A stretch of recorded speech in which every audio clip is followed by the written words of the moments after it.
വിശുദ്ധരെ പോലും വെറുതെ വിടാത്ത അപകടകരമായ പ്രലോഭനമാണ് ഉപേക്ഷയെന്ന് ഫ്രാൻസിസ് പാപ്പ. ഫെബ്രുവരി 14 ബുധനാഴ്ച വത്തിക്കാനിലെ വിശുദ്ധ പത്രോസിന്റെ ബസിലിക്കയ്ക്ക് അടുത്തുള്ള പോൾ ആറാമൻ ശാലയിൽ നടന്ന പ്രതിവാര പൊതുദർശന പരിപാടിയിൽ പങ്കെടുത്ത് വിവിധ രാജ്യങ്ങളിൽ നിന്നുള്ള ആയിരക്കണക്കിന് സന്ദർശകരെയും തീർത്ഥാടകരെയും അഭിസംബോധന ചെയ്ത് സംസാരിക്കുകയായിരുന്നു പരിശുദ്ധ പിതാവ് ഫ്രാൻസിസ് പാപ്പ.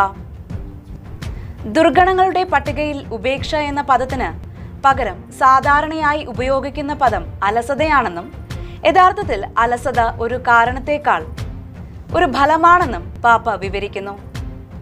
ഒരു വ്യക്തി നിഷ്ക്രിയനായിരിക്കുമ്പോൾ അല്ലെങ്കിൽ നിസ്സംഗതനായോ നിരുത്സാഹനായോ ഇരിക്കുമ്പോൾ അവൻ മടിയനാണെന്ന് നമ്മൾ പറയുന്നു.